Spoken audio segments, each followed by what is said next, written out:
Growing up in the early 90s was a genuine treat as a JRPG enthusiast. The Nintendo Final Fantasies were my earliest memories of being truly captivated by video games. By the time Final Fantasy VII arrived, it became clear that in America, we had no idea that we actually had missed the real Final Fantasy II, III, and V. Little did I know that on April 27, 1990, 30 years ago today, Final Fantasy III had hit store shelves in Japan, a game that I will boldly claim as the most overlooked and underappreciated entry in the series. While the original Final Fantasy was the optimal feeling of joy and adventure, and Final Fantasy II being the most bold, dark, and aggressive statement for a video game sequel, it became clear early on that when a Final Fantasy game is strong in a single tone or style, the next entry can be the complete opposite, and the next a perfect balance between the two. Final Fantasy III had a lot to live up to, not only an expectation of making its own impact, but also feeling like it comfortably belongs to both extremes of predecessors. What I say now may surprise you, but I believe Final Fantasy III to be an almost flawless experience, capping off my favorite trilogy in the franchise. Even the series creator, Hironobu Sakaguchi, knew that he had created something special after going gold on the project. Both FF3 and FF4 were finished around the break of dawn, and I couldn't help striking victory poses on my way home alone. I still remember those moments as the most enjoyable and fulfilling moments of my life. Today I reflect on the fantasy of its generation. One of the most wonderful experiences as an adorer of Sakaguchi's beloved NES trilogy.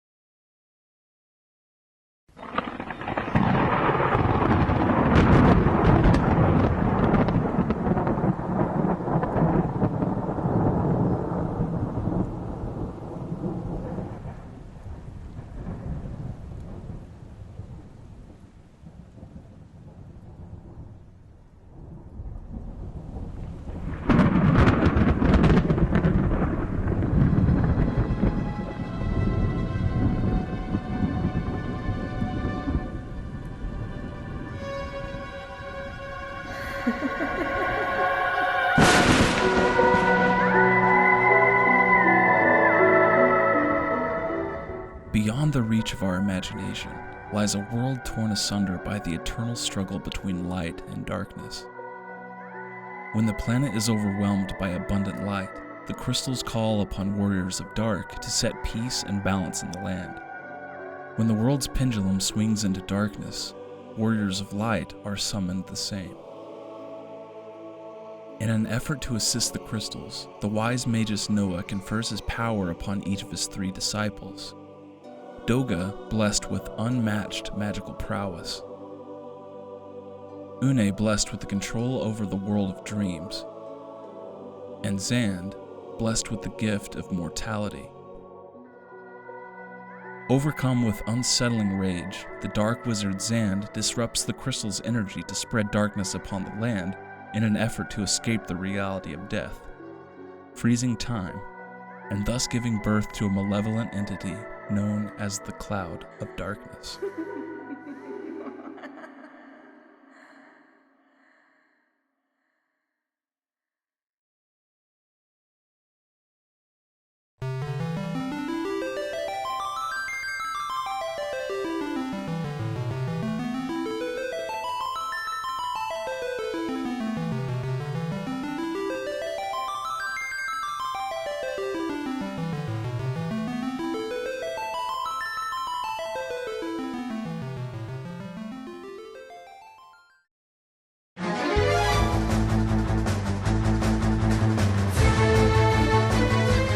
Both the battle and character progression systems in Final Fantasy III are excellent.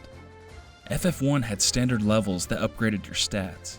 FF2 made experience specific to the types of spells and equipment used in battle. FF3 decided to take the best of both worlds and expand further. The job system returned from FF1, but now you get to change jobs at any time by spending capacity points gained after battle. The default job is the Onion Knight, the mascot of Final Fantasy III. After defeating the elemental fiend associated with each crystal, new jobs will unlock. Put yourself in the time frame of this game's release.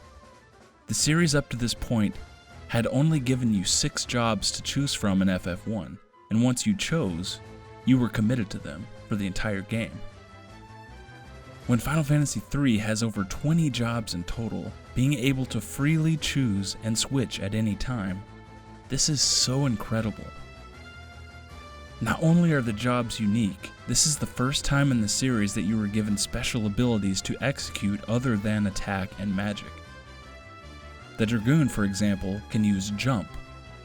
The Thief can steal items from enemies. But for me, the Thief steals the show. I always play with the Thief, especially in the 3D remake.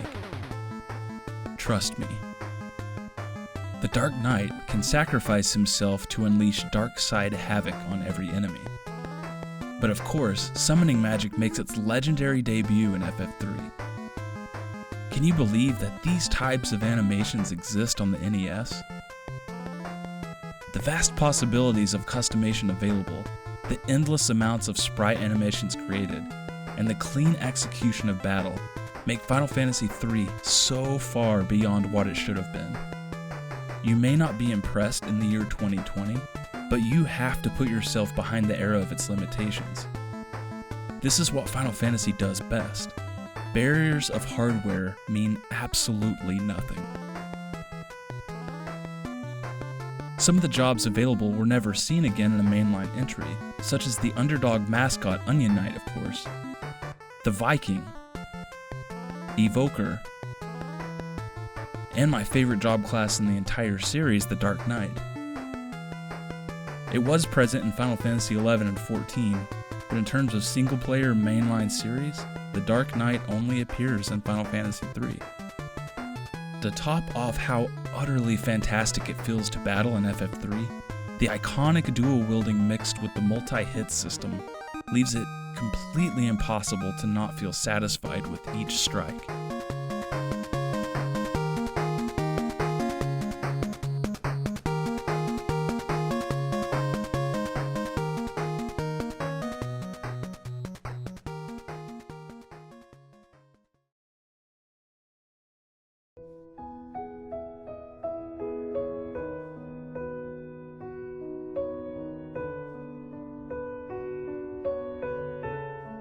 Some of the earliest videos I made involved top 5 favorite songs lists for each of the numbered titles.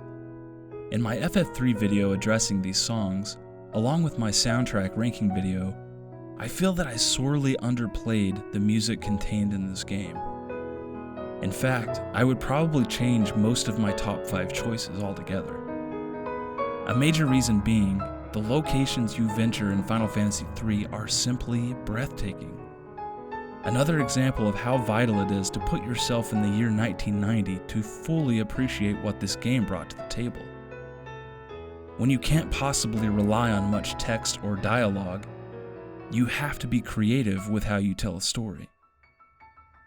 For example, after leaving the floating continent, you find that the new world you enter is completely submerged.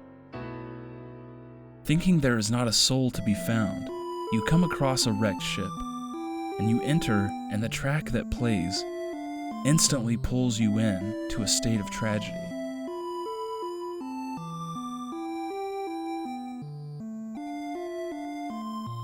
The water crystal section of the game, finding Elia in solitude on this ship, prove just how effective and masterful Sakaguchi and Uematsu actually were at their crafts.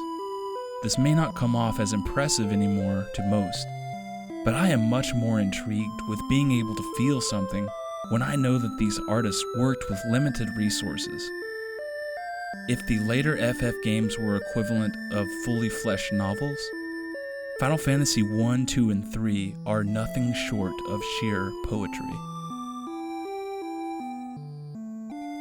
Another interesting note about FF3's soundtrack is that some of the tracks you will probably notice as having been reworked in some of the more popular entries. There's the Crystal Tower theme that is very similar to the main theme of FF4.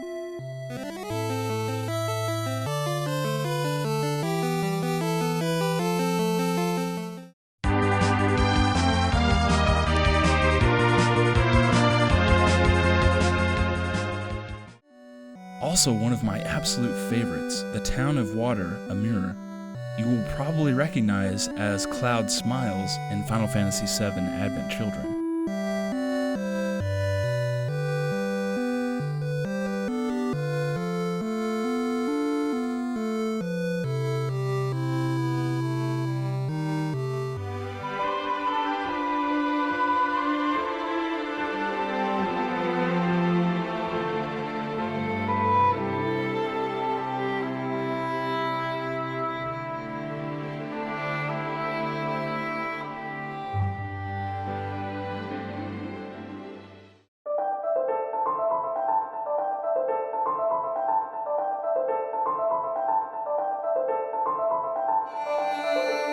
These are not the only similarities and homages from FF3 you will find in the series, though. Speaking of Elia earlier, her fate is almost a mirror image of what you will see for Luna in Final Fantasy XV. Her loss, accompanied with battling the Fiend of Water, follow waking up from a coma in the town's inn 3 days later. Take a look at Leviathan swimming around under the lake. Seems like there's another serpent-like creature seen swimming underwater in another game. Must be my imagination. The 4 Warriors of Light are actually all orphans, destined to do battle against the apparent female antagonist, also with a plot involving freezing time. Sound familiar? Speaking of Final Fantasy VIII, the lore of that game speaks of the first sorceress being named Hein. In order to save his own life, agreed to cast off his skin with magical power to the people, but leaving his skeleton to have the most magical power. Final Fantasy III contains an incredibly memorable boss called Hein, a skeleton with devastating magical spells.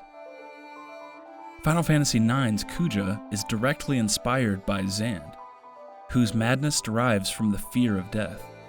When the party defeats each respective villain, a mysterious being appears, proclaiming itself as the driving force behind the said villain's unstable emotions.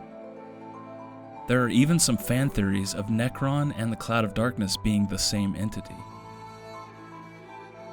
The Amano artwork for Princess Sarah reminds me a lot of Lulu from Final Fantasy X.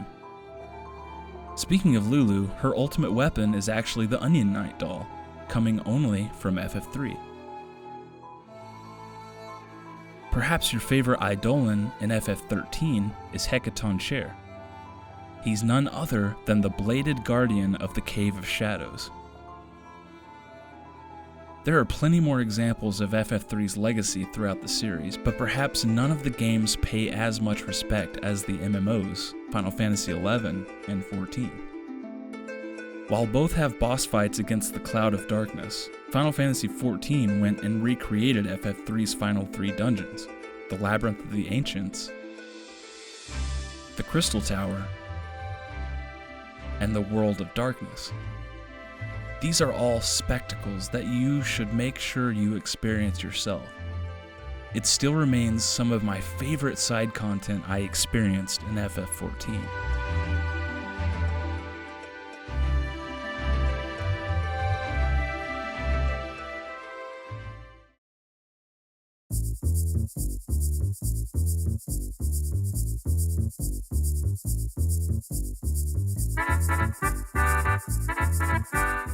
You would be surprised at the amount of side content contained in FF3.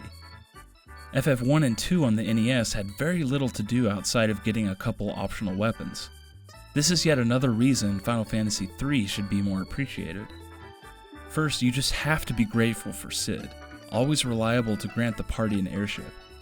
But this game has 4 airships in total. One can turn into a boat, one can turn into a submarine, and another has almost an entire village inside with anything you would need. including the series debut of the Fat Chocobo. Due to hardware limitations, the party's inventory is severely limited, but the Fat Chocobo was created to counter this issue, essentially granting the party a bank to store items and equipment. The Moogles made their debut in Final Fantasy III. And of course, making a return hot off their Final Fantasy II debut are the Chocobos. A fun little side quest entails after finding the Ancients village, the Warriors of Light are challenged to run around the entire continent on a Chocobo for an item. After obtaining the submarine and invincible airships, a few optional dungeons open up to obtain some stellar equipment and grinding spots. I love optional dungeons, and FF3 marks the series' first. The final dungeon even contains its own super dungeon within, and I'll get into that more later. Since this is the first game to include summoning magic, of course you'll be able to fight these legendary beasts, Odin, Leviathan, and Bahamut. The 3D remake added even more content. The Mognet system from FF9 was included, giving a way to send messages to real players on the DS version, and letters to NPCs in the other ports. These actually lead to the game's best optional content. After finding the Orichalcum Stone, the legendary blacksmith will make ultimate weapons for each of the jobs once you reach level 99 with them.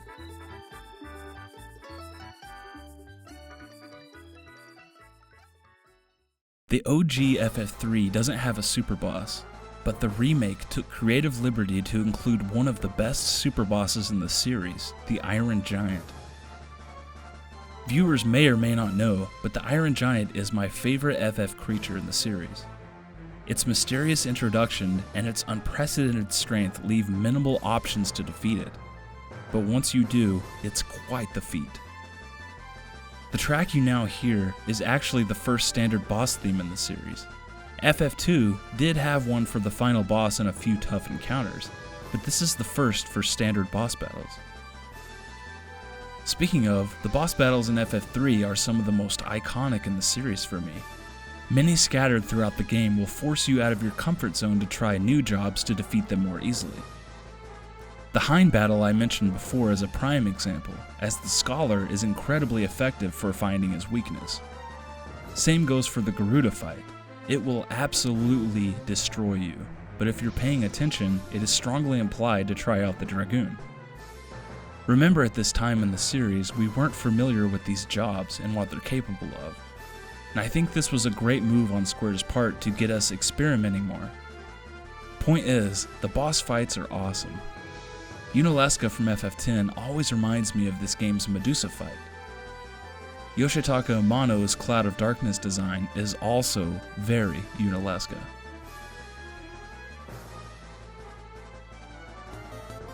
I don't know about you, but I adore the monster design in the 2D Final Fantasies. Final Fantasy III has some of the best in my opinion.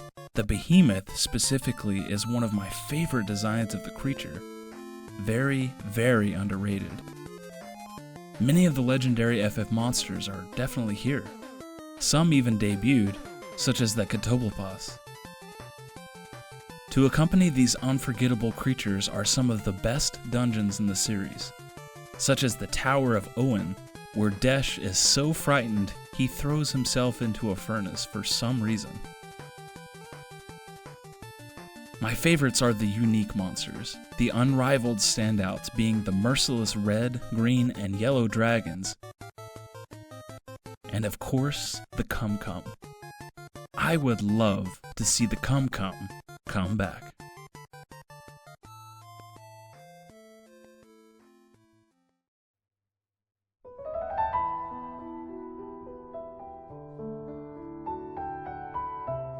It's widely known that Final Fantasy III released on the Famicom in Japan and didn't come to America until a 3D remake released in 2006 on the Nintendo DS.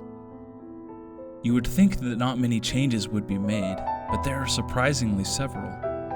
Instead of the characters being blank slates for the player to fill in names and personalities with your imagination, The 3D remake made new characters based off of classic Yoshitaka Amano artwork for the game. The unnamed hero with white hair, specifically, was instrumental in creating the game's lead character, Luneth.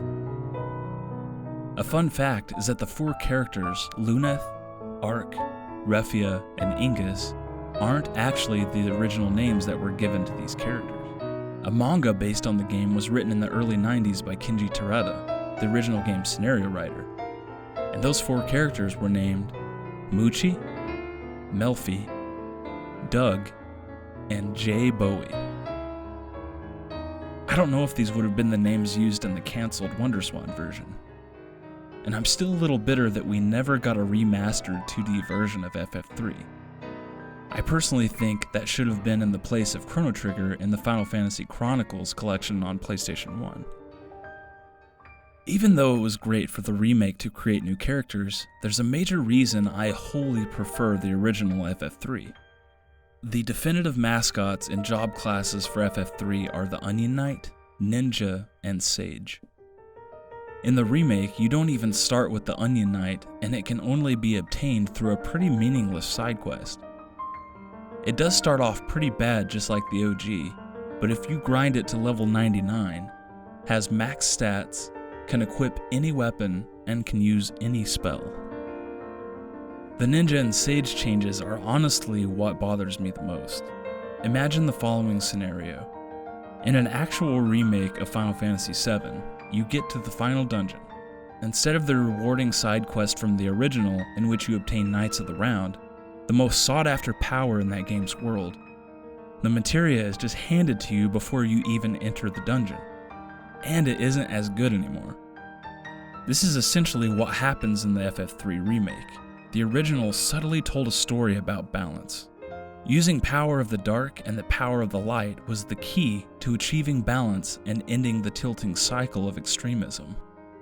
You'll find people in the game, especially the Dark Knight village Falgabard, speaking of legendary power of the ninja being able to wield both light swords and dark swords. So when you finally obtain the ninja after tirelessly treading through the optional area of the final dungeon, you feel like you just accomplished the impossible. And you found the power to truly defeat the Cloud of Darkness, wielding both the light and dark blades. The problem is, in the remake, ninjas cannot equip every weapon anymore. In fact, they are just limited to mostly katana and daggers.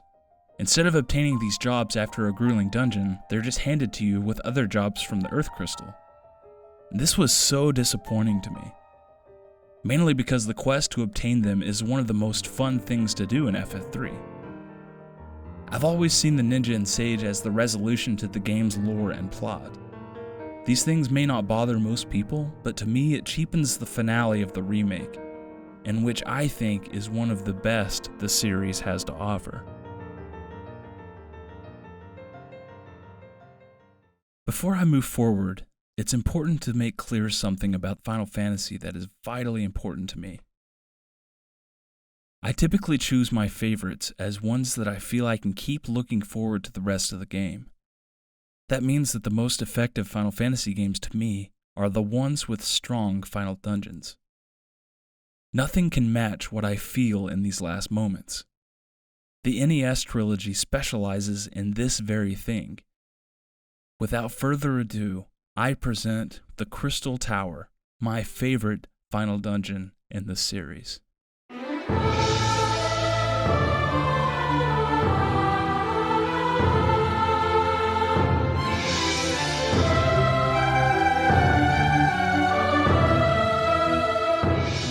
First thing you'll notice is how beautiful it is inside, as if the very walls are mirrors of crystal. Every room from now until the end of the game is 8-bit pixelated bliss, making you never want to leave. I think Square must have been incredibly proud of the dungeon they created.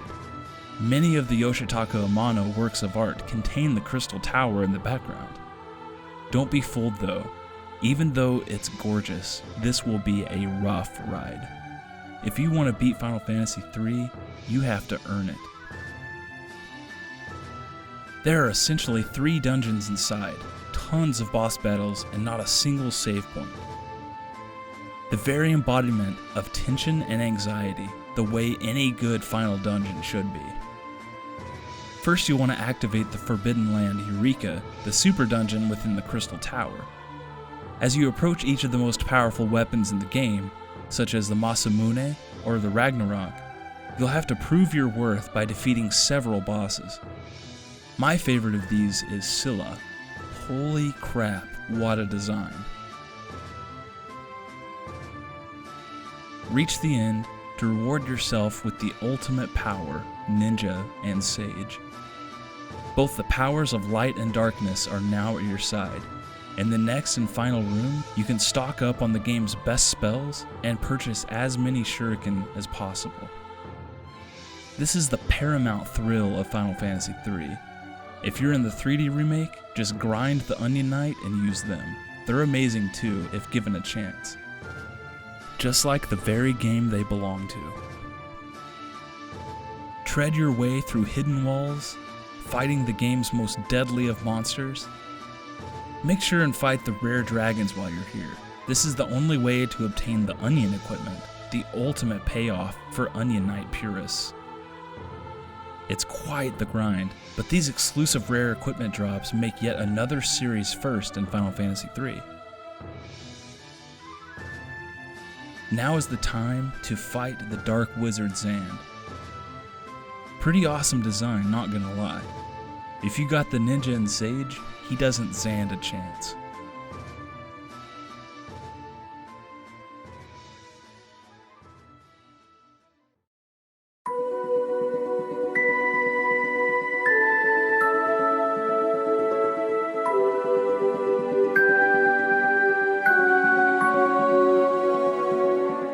This may be the moment you realize how insane the dungeon is, but yet is also NES eye candy at its best. The eerie environment, mixed with the chilling dark crystal theme, make you question if the Cloud of Darkness could be cackling at the thought of your survival.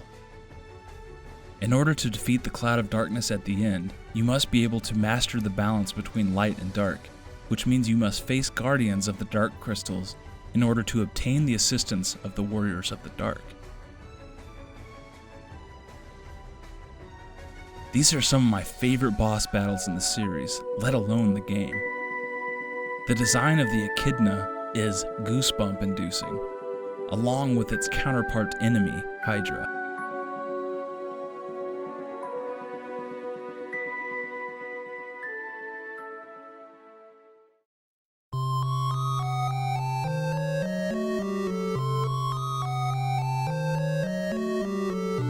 This is it. This is the last battle, and it is tough.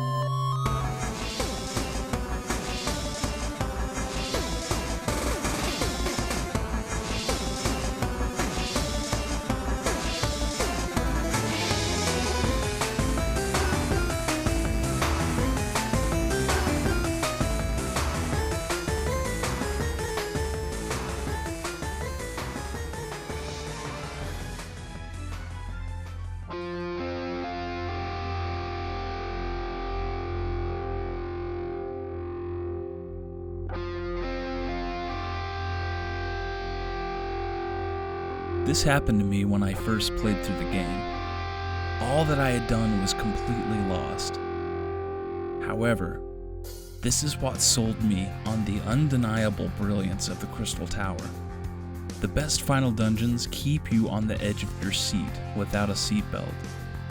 If you want it, go get it.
You might have asked yourself why I would prefer the NES trilogy over the others in the series. Well, my answer may be the same as to why the Crystal would choose 4 orphan kids to be the ones that would bring hope to the world. There's something beautiful in the underdog, the one that on the surface has no right to be considered among the greats. But if you give it the effort it deserves, seeing how potential can spark a light within your imagination, it's hard to go back from that. The Onion Knight is the perfect representation of all I love about Final Fantasy III. You may go through your journey never using it once. You may go through your life never even playing Final Fantasy III, not realizing that it has the most potential and unmatched impact with a deeper effort given. Is this game perfect? Well, yes, it is. It's perfect to me, and that's all that really matters.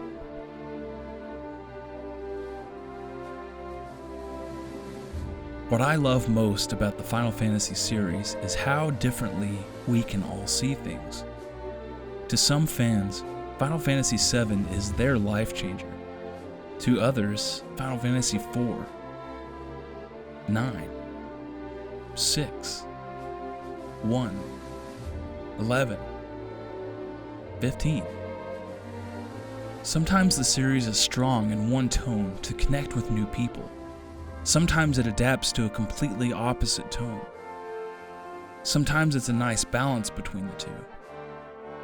Regardless of what has made you love Final Fantasy, what keeps it forever etched into your memory, our differences are where we will find balance as a fanbase.